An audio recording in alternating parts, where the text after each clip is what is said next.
So a couple days ago, today's Sunday, so on Friday morning, was rolling around and doing my normal morning routine, and my wife come got me and said, we got water in the basement. Not the words you want to hear first thing in the day when you got people to see and things to do and a schedule to hold. Um, so anyway, went to the basement where she found water.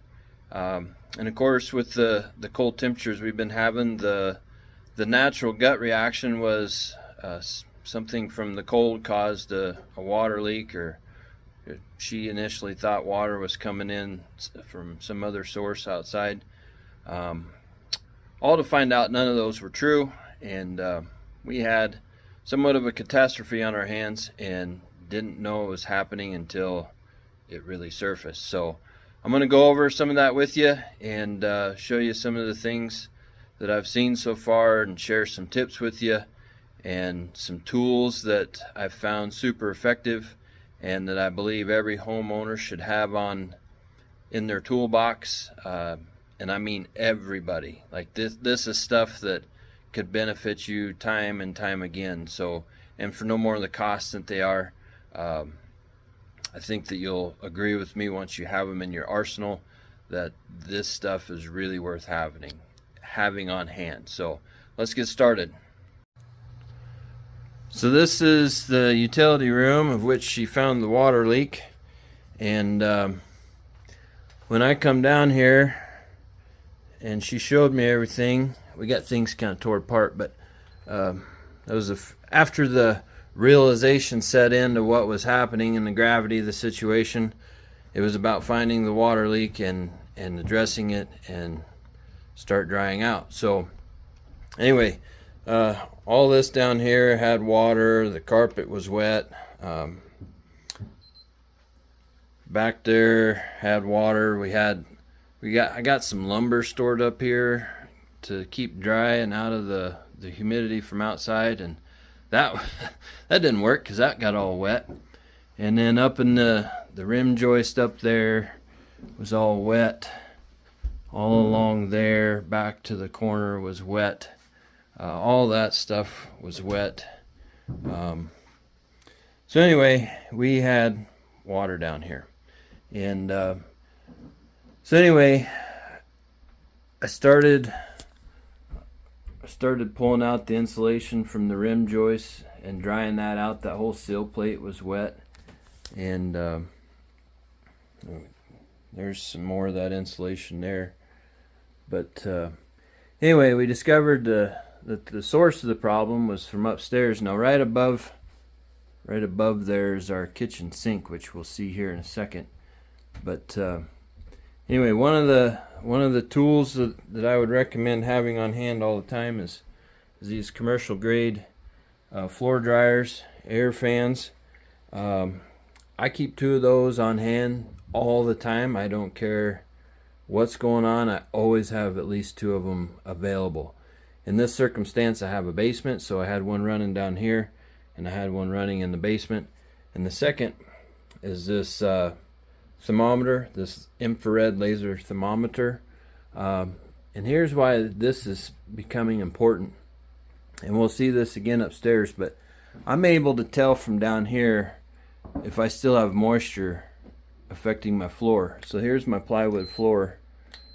And back here in the middle of the house, I show a 73.5 degree temperature on that floor.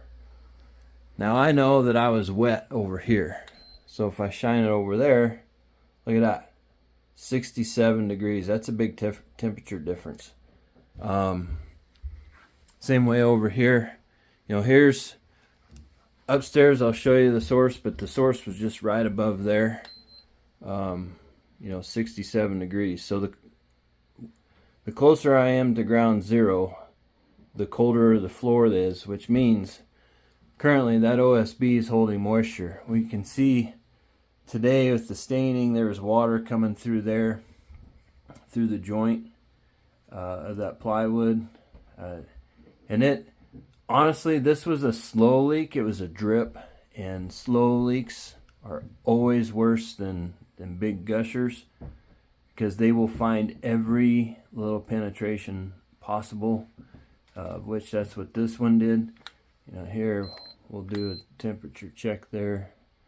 67 there. We're back up over here in the middle of the house where we're back up to over 70 degrees again. So I know that I still got moisture in that floor. It's been 2 days with the fans running solid, and we're getting ahead of the problem for sure, but haven't solved it all yet.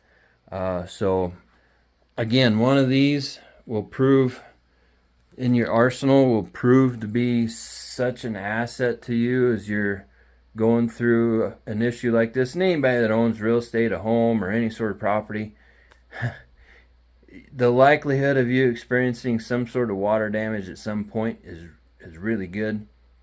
It's how you handle it is what separates you from the pack.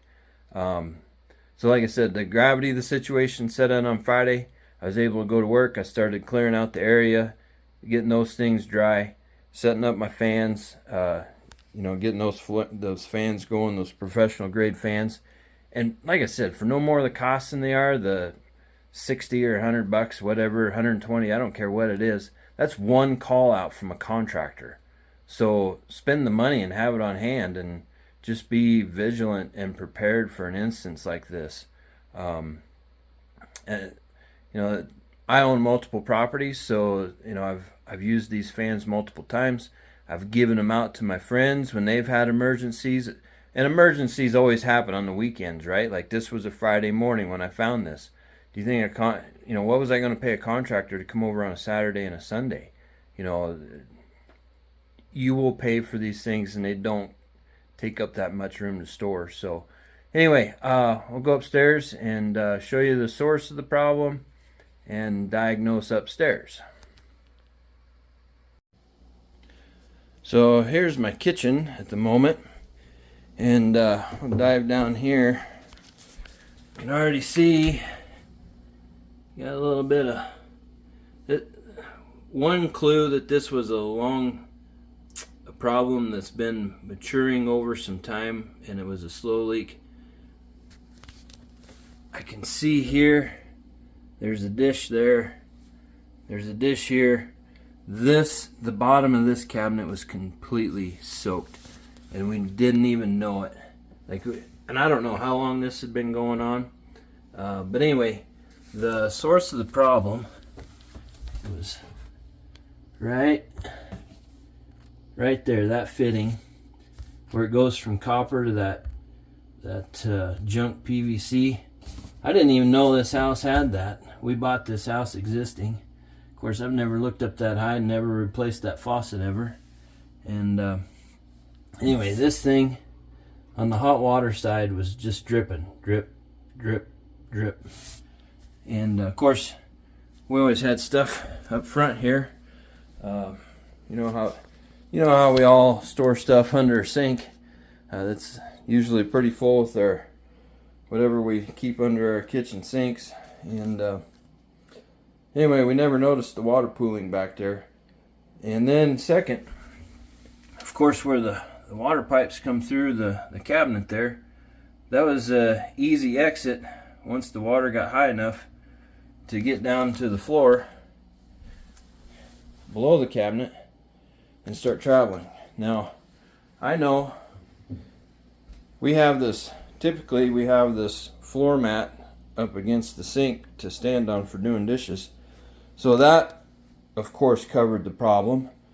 We had water out under this floor, and we didn't know it. I don't know how many days it was that way. And I know that we had water there because, back to my temperature gun, I'm 71 out here in the middle. I'm 71.5 degrees. And right there, look at that, it dropped down below 70 degrees again. So I know that even the laminate floor here, the wood laminate floor, had water in it. Now I took this drawer out there, and I was able to check that cabinet. It was dry. So I know that I found the source. My hot water fitting was dripping. and I know that the water was isolated to that cabinet. And then it come out, got onto the floor, it come out underneath the laminate there. I know I pulled this up, and I had standing water there, and so we got those pieces. Now I know that even underneath the vinyl there, this is the problem with putting like laminate floor over vinyl, is water gets trapped in multiple layers. And I can tell there that even under that vinyl, there's water in that plywood.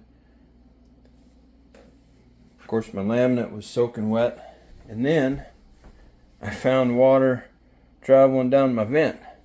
And of course, I knew that from standing downstairs in the basement and tracing the water drips. So it was quite a mess. I was lucky that it gravitated one direction and it didn't do a full radius around the source of the problem. It kind of hit the floor and migrated one way throughout the kitchen. But anyway, this is going to be quite the project. We're going to have to tear that bottom of that cabinet out and see what's in hold for us underneath that cabinet. We're going to need to get it dried out. This is going to be at least a couple-week process. Keep the fans moving air, getting it dried out, avoiding any more mold issues. I mean, it's very obvious there. We're going to have to get that out of there to prevent any further problems. And yeah, I mean, it's just one of those things. And then we're going to have to redo that plumbing to make it better. Like those gated pipes, gated valves, not my favorite as far as valving goes, so we're probably gonna rid of those and mitigate that, and probably do some due diligence here and make this a better plumbing project than what it is. You know, this house is over 30 years old. We're gonna start to find problems like this. It's just part of home ownership. But it appears now is gonna be the time we're gonna have to tackle the kitchen sink and improve some plumbing methods here and get into some more advanced technologies, better valves, get rid of them junk PVC fittings. Why it went from it goes from the faucet there down to the PVC fittings to copper. It was somebody's quick fix, and quick fixes, the piper always gets paid in the end. Like it's not going to hold forever. So anyway, this has been our weekend, and hope you learned something out of this. And I guess if there's something else that I pick up and want to share with you, I'll attach it to this video. Thanks for being a subscriber. Talk to you later.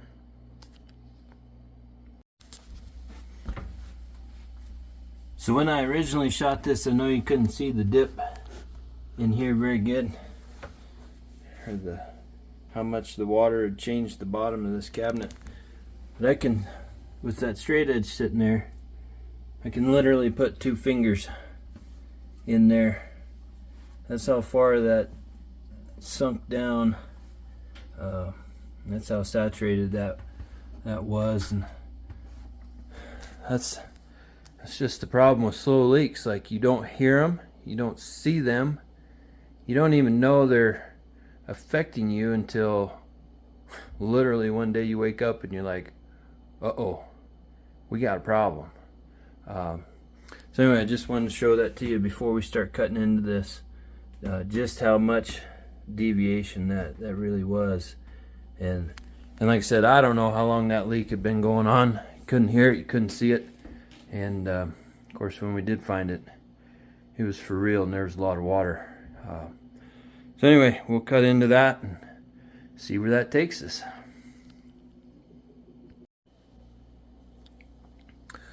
Okay, so we got the base of the cabinet tore out, and here's what we got. So we can see, I got a little better light for us too. We can see that this has been going on long enough for water to start traveling up the cabinet. That's not a good sign. But furthermore, we can tell it's been a couple things. One, the builder of this home had laid the vinyl floor before putting the cabinets in, which is fine. That's a standard part of practice usually. So I know that the water was traveling down. Here's that. Right there's the hot water line that was leaking. So I know that it was traveling through the floor via that pipe and probably those pipes too. But more so, this has been going on long enough. Look at the mold that's already started to grow down there in the base of this. So we're gonna get properly equipped with a vacuum and proper filters on said vacuum, so we're not spreading mold through the house. I think those are HEPA filters that will catch those mold particles. And it's still damp enough, like it's not dry mold.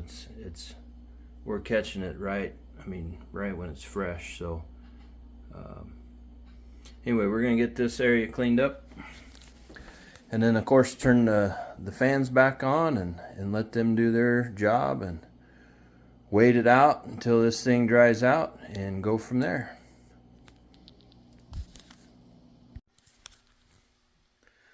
Progress update on mitigation underneath the kitchen sink and this water leak. First off, we can see, where that mat was. This cardboard laminate flooring is not going to test the time. It's already defacing and turning into junk. But the vinyl floor, I'm impressed with that. That cleaned right up. No problems. I want to point out something to you here. We did do the mold mitigation, and for all you haters out there, I did use water and Clorox, and then I'm gonna backtrack with a application of Liquid Thieves, because I know that with mold mitigation, it's about getting rid of the mold spores and getting rid of the source of the problem, and making sure that our indoor mold count is less than the outdoor mold count. And for all you haters that think mold is not ever present, it's always present as a part of our natural given lives. So anyway, I did the mold mitigation. I did go ahead and cut a hole into the cabinet next door in a non-intrusive area that you're not going to see mostly ever, and I wanted to check to make sure that there was no mold back there, and there was not. I'm happy to report that we was able to look back in there. The size of this hole is about two sizes of my hand. We see right here where there's a little bit, this cabinet's damp where this one was not, and you could attest to that by the way that it cut, the way the saw was functioning. This piece cut pretty easy. The piece on the cabinet next door cut really hard, comparatively speaking. Now it does, obviously we're not going to get in here, right? We're not going to get in this seam to be able to do anything without doing a whole kitchen rehab. So that's always, we're just going to put that commercial grade floor fan in, and we're going to elevate it about 6 inches off the floor, and we're going to let that circulate. That hose there is the drain hose for the dishwasher, so we know we're going to get air back behind there. And we could tell back to our temperature gauge from the basement looking up to the plywood upstairs. We could tell as we moved that way away from the sink, the temperature rose again. So we know that this area here is more dry than this area, and we know that visually from seeing the incident and with the temperature gauge downstairs on the plywood that the temperature was cooler that direction than it was even back this direction. So we know we've got the incident isolated. We can tell there that the water had sat down there long enough to deface the wood lamination there, you know, all along there, basically, that stuff's going to deface and decay, which it is what it is. Like, until we do a full kitchen remodel, it isn't going to affect the functionality of these cabinets. The main thing is to address the source of the water problem, which we know was back up in there, and then address any mold problems that could be developing. So all of which we've done that already. Now we're just going to let this thing continue to dry, which is going to take some time. And you know, we got the floor lifted over here to get it drying over there. I'll probably lift some more of that today. That piece, I wasn't able to lift this piece out of there initially because it was so swelled up that it's a pretty tight cut with that piece of flooring. There was a little bit of swelling there, and of course that piece of flooring was swelled up all the way. Today I'll be able to get that out with the pry bar and open that up. We'll get some air penetration with that fan going back behind there. And it'll take a few days. Like, things that you can't see, you know, if you can't see it, it doesn't mean it's not a problem. So need to let them fans do their jobs and just work for you. And we're going to be patient on the deal. Meanwhile, kind of a fun fact, we got our stove pulled out here. And the good thing is we're on propane. We got a nice long lead, a gas line there, so we can pull our stove out. And we've been cooking on it out here as an island, and I find it kind of fun because I can walk around and do my cooking. And of course we can slide it over to get into these cabinets and walk around. It's actually kind of fun. So island cooking with the stovetop, that's been an added adventure to this whole episode of Water Problems. It's been somewhat enjoyable. But anyway, I think that's it for updates here. We're just going to be patient. And once this gets dried out, then we'll start working on the plumbing. So, talk to you later.